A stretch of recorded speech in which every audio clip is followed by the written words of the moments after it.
श्री राधे राधे। भक्तों, मनुष्य का जीवन भगवान की भक्ति के लिए होता है, लेकिन ये बात समझ में बहुत कम लोगों को आती है और अधिकतर आयु का अधिकांश भाग भगवत भक्ति से विमुख ढंग से व्यतीत कर देता है आदमी। कोई कोई होते हैं जिनको प्रभु की कृपा से ज्ञान होता है कि मनुष्य का जीवन जो मिला है प्रभु की भक्ति में लगाने के लिए मिला है।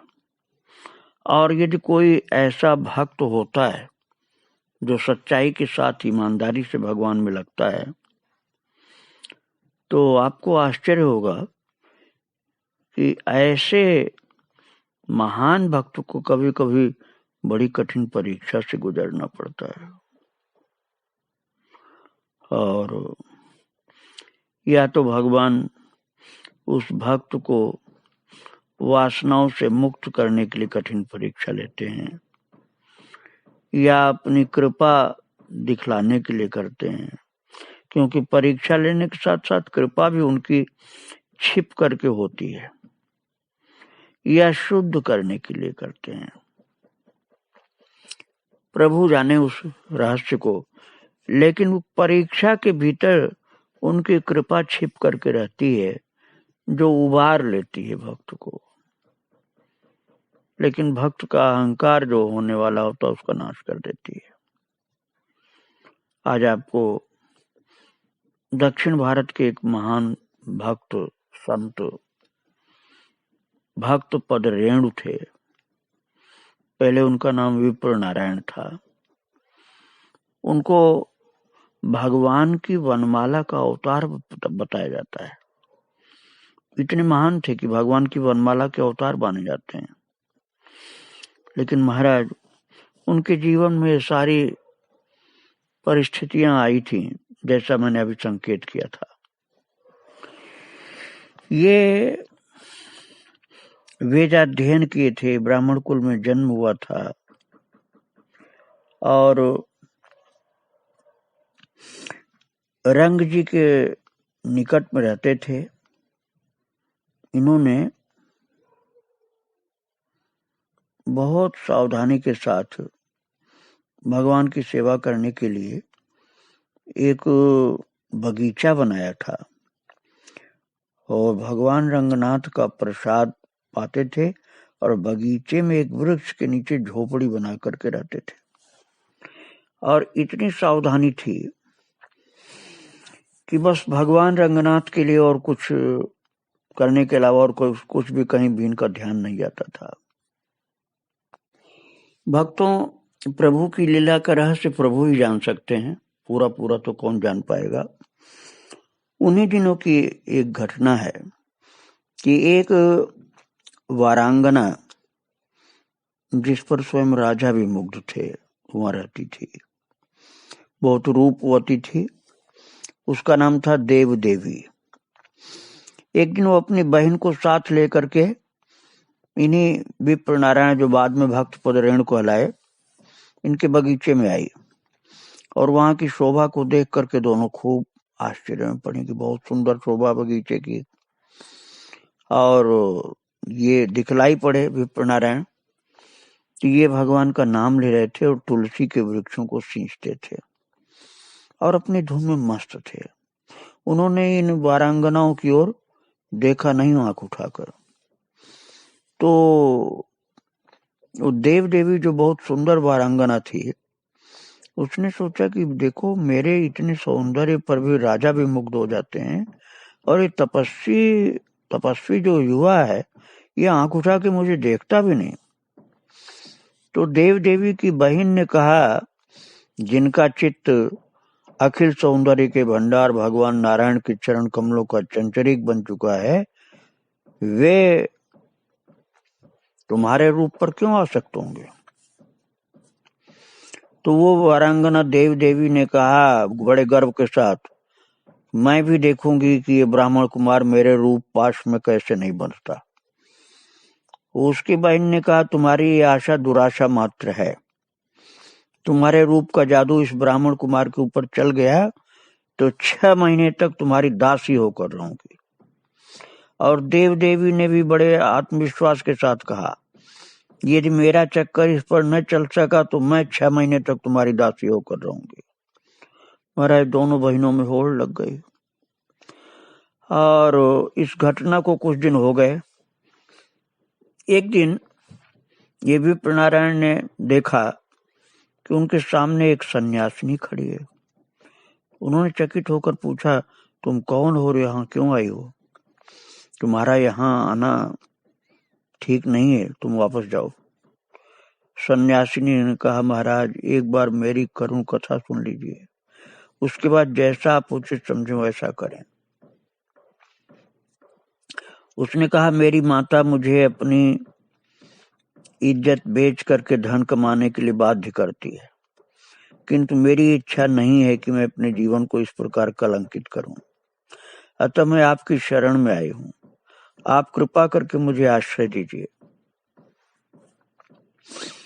मैं इसी वृक्ष के नीचे पड़ी रहकर आपके बगीचे की रक्षा करूंगी, भगवान के लिए सुंदर हार गूंथ करके आपके अर्पण करूंगी और आपकी जूठन पा करके अपना सारा जीवन व्यतीत कर दूंगी। महाराज विप्र नारायण जी भक्त थे, बड़े सरल हृदय के थे। उसकी कपट भरी बात को समझ नहीं पाए और दया आ गई इनको। तो दया के कारण बोले कि ठीक है, यदि इतनी ज्यादा समस्या है तुम्हारे घर में, तुमको अपने सम्मुख संकट दिखलाई पड़ रहा है, तो बगीचे के एक कोने में पड़े रहो। महाराज भगवान की लीला देखिए क्या क्या होता है। माघ का महीना, बड़े जोर की बारिश हो रही थी, ओले भी पड़ रहे थे और वो दीनहीन सन्यासिनी बाहर ठिठुर रही थी। और उसकी दशा को देख करके विप्र नारायण को दया आ गई।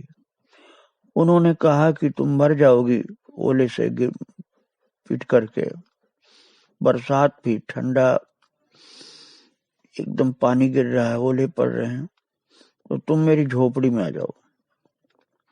सूखे वस्त्र दे दिए और महाराज उस वारांगना के तमाम मोहजाल की बातों में उनका मन थोड़ा सा फिसल गया। और जो अब तक भगवान की सेवा में तल्लीन रहते थे, आज उस वारांगना का मतलब वेश्या होता है भक्तों, उस वारांगना के कृतदास हो गए। और अब उस देव देवी ने अपना असली रूप प्रकट किया और वापस अपने स्थान को चली गई। और प्रतिदिन खींचे हुए अब ये उसके घर जाने लगे, विप्र नारायण जी।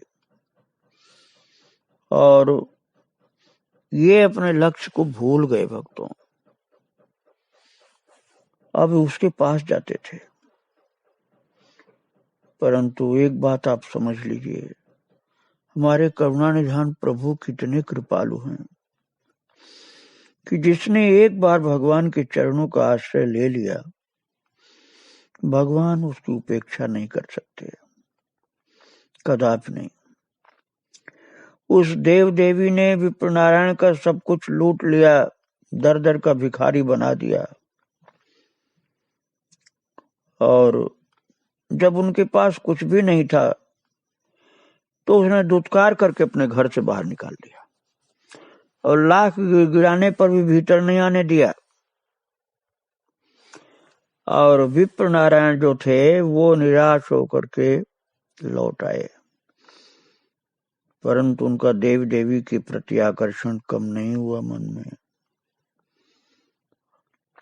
अब घटना क्या घटती उसको सुनिए आप। अब प्रभु की लीला देखिए, कृपा सिंधु कैसी लीला करते हैं। अब आप ये देखिए, मनुष्य पतित हो जाता है, पतन के महागर्त में चला जाता है, फिर भी यदि उसने भगवान की भक्ति किया है तो भगवान क्या करते हैं, कैसे संभालते हैं। रात्रि का समय है, देव देवी ने देखा कि कोई बाहर खड़ा हुआ उसके द्वार को खटखटा रहा है। वही वेश्या जो महाराज जी को ठग चुकी थी, वो देव देवी उसका नाम था। उसके द्वार को कोई खटखटा रहा रात में, तो पूछने पर मालूम हुआ कि वो भी प्रणारायण का सेवक है जो खटखटा रहा था दरवाजा। विप्र नारायण जो भक्त पद रेणु बाद में कहलाए, उन्हीं की बात है। तो उसने कहा, विप्र नारायण ने आपके लिए एक सोने का थाल भेजा है। जो खटखटा रहा था दरवाजा, उसने कहा। तो थाल देख करके देव देवी बहुत प्रसन्न हुई। उसने झट से उन थाल को ले लिया और नौकर से कहा कि विप्र नारायण को जल्दी मेरे पास भेज दो, मैं उनसे मिलना चाहती हूं। इधर उसी आदमी ने विप्र नारायण को जगा करके कहा, जगा करके जाओ, तुम्हें देव देवी याद कर रही है। और इस संवाद को सुनकर विप्र नारायण के निर्जीव देह में मानो प्राण आ गए। और वे चारपाई से उठ करके सीधे देव देवी के यहाँ पहुंचे और देव देवी ने उस दिन उसकी बड़ी आवभगत की। अब हमें ये देखना है कि विप्र नारायण का वो नौकर कौन था जो थाल लेकर के गया सोने की। बड़ी गंभीर लीला है भक्तों। दूसरे दिन प्रातः काल रंग जी के मंदिर में बड़ी सनसनी फैल गई। पुजारी ने देखा कि रंग जी का सोने का थाल गायब। पुजारी ने जब मंदिर खोला तो बड़ा सा सोने का थाल जो था वो गायब, अब नहीं है। राज्य के कर्मचारियों ने जांच पड़ताल आरंभ किया। चोरी का पता लगाने के लिए गुप्तचर भी नियुक्त किए गए। अंत में वो थाल देव देवी के यहाँ मिला, जो वेश्या थी उसके यहाँ मिला। देव देवी ने कर्मचारियों को बताया कि ये थाल कल रात को ही उसे विप्र नारायण का नौकर दे गया था। अब विप्र नारायण से पूछा गया तो विप्र नारायण ने कहा, मैं तो एक दीनहीन कंगाल हूं, मेरे पास नौकर कहां से आता, नौकर है ही नहीं मेरे पास, और न मेरे पास इस प्रकार की मूल्यवान कोई चीज है। सोने का थाल मेरे पास कहां से आ सकता है? मेरे पास तो कोई नौकर भी नहीं, न मेरे पास सोने की थाल है। महाराज थाल मंदिर में पहुंचा दिया गया। जो देव देवी के यहाँ मिला था वो थाल मंदिर का ही था, तो मंदिर में पहुंचा दिया गया। देव देवी को चोरी का माल स्वीकार करने के लिए राज्य की ओर से दंड दिया गया और विप्र नारायण को निगलापुरी के राजा की ओर से हिरासत में रखा गया। क्योंकि श्रीरंगम का मंदिर जो है निगलापुरी के राजा के अधीन ही था। श्रीरंगम का मंदिर आज भी है मंदिर, उस समय वो निगलापुरी के राजा के अधीन था। तो राजा की भी विप्र नारायण के संबंध में ये धारणा थी कि ये बड़े अच्छे भक्त हैं। राजा यही जानता था कि ये तो बहुत अच्छे भक्त हैं विप्र नारायण जी महाराज। तो उनकी बुद्धि इस संबंध में निर्णय नहीं कर पा रही थी कि जो इतना महान भक्त है वो थाल की चोरी मंदिर से क्यों करेगा। यही बार बार वो राजा सोचते थे कि इतना महान जो भक्त है विप्र नारायण, भगवान रंगनाथ जी का भक्त है, तो भगवान रंगनाथ जी के थाल की चोरी क्यों करेगा? भक्त तो चोरी नहीं करेगा भगवान की चीज की, ये चुरा ही नहीं सकते हैं। इसी उधेड़ बुन में उन्हें नींद नहीं आ रही थी, लेकिन जब ज्यादा रात बीत गई तो नींद आ गई। तो स्वप्न हुआ नींद में, और स्वप्न में उन्होंने रंगनाथ जी का दर्शन किया। और दर्शन दे करके प्रभु ने स्वप्न में कहा, ये सब लीला मैंने अपने भक्त का उद्धार करने के लिए की है। मैंने ही उनके नौकर का रूप बना करके थाल देव देवी के यहाँ पहुंचाया था। भक्तों, प्रभु ने एक ऐसी विचित्र लीला की थी। भगवान ने कहा, मैं तो सदा ही अपने भक्तों का अनुचर रहा हूं। विप्र नारायण बिल्कुल निर्दोष है, उन्हें वापस अपनी कुटिया में भेज दो, जिससे पुनः मेरी भक्ति और सेवा में प्रवृत्त हो जाएं, वो सेवा में फिर से लग जाएं। इसलिए उनको कारागार से मुक्त करो, कुटिया में भेजो। और राजा को यह स्वप्न देख करके बड़ा आश्चर्य हुआ। उनका हृदय भगवान की दया का स्मरण करके गदगद हो गया। उन्हें इस बात के लिए बड़ा पश्चाताप हुआ कि मैंने एक भक्त को हिरासत में रख करके कारागार में डाल करके उनका अपमान किया है। और राजा तुरंत उठ करके भागे और जा करके विप्र नारायण को कारागार से मुक्ति दी। महाराज, सारी बातें भगवान के स्वप्न में की जो उनको पता चली थी राजा को, वो सब विप्र नारायण को उन्होंने सुना दिया और कहा कि महाराज, अनजान में अज्ञानवश मुझसे अपराध हुआ जो मैंने आपको इस तरह से पकड़ करके बंद किया। सब घटना बता दिया राजा ने कि भगवान ने ऐसा ऐसा स्वप्न देकर मुझे बताया कि वही आपके नौकर बन करके थाल की चोरी करके ले गए थे और आपके ऊपर बड़ी कृपा है उनकी। महाराज, इस घटना से विप्र नारायण की आंखें खुल गईं। उनकी आंखों से अज्ञान का पर्दा हट गया। उनके नेत्रों में आंसू भर आए और हृदय पश्चाताप से भर गया। वे दौड़े हुए रंग जी के मंदिर में पहुंचे और भगवान के चरणों में गिरकर उनकी अनेक प्रकार की स्तुति और बहुत विनती करने लगे। भगवान से रो रो करके कह रहे थे, प्रभु मैं कितना नीच हूं, कितना पतित और पापी कितना हूं, फिर भी आपने मेरी रक्षा की। आपने मेरे इस वज्र हृदय को भी पिघला दिया। मैंने अब तक अपना जीवन व्यर्थ ही खोया। मेरा हृदय बड़ा कलुषित है। मेरी जीवा ने आपके मधुर नाम का परित्याग कर दिया था। मैंने सत्य और सदाचार को तिलांजलि दे दी थी। मैं भजन पूजन छोड़ करके महाराज आपके विरुद्ध चल पड़ा था, भक्ति विमुख कार्य में लग गया था। मैं स्वयं अपने पैरों में कुल्हाड़ी मार ली थी और एक वारांगना के रूप जाल में फंस गया था। मैं अब इसलिए जीवन धारण करता हूं जिससे आपकी सेवा कर सकूं। मैं जानता हूं आप अपने सेवकों का कदापि परित्याग नहीं करते। मैं जनता की दृष्टि से गिर गया हूं। मेरी साधन संपत्ति चली गई। अब संसार में आपके सिवा मेरा कोई नहीं है। हे पुरुषोत्तम, अब मैंने आपके चरणों को दृढ़ता पूर्वक पकड़ लिया है। आप ही मेरे माता पिता हैं। आपके सिवा मेरा कोई रक्षक नहीं। जीवन धन, अब मुझे आपकी कृपा के सिवा और किसी का भरोसा नहीं है। इसी समय से विप्र नारायण का जीवन पलट गया और वे दृढ़ वैराग्य के साथ भगवान की भक्ति में लग गए और उन्होंने अपना नाम भक्त पद रेणु रख लिया और बड़ी श्रद्धा के साथ वे भक्तों की सेवा करने लगे। भगवान के भक्तों की सेवा में लग गए।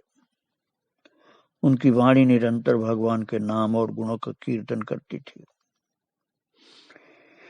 इधर जो देव देवी थी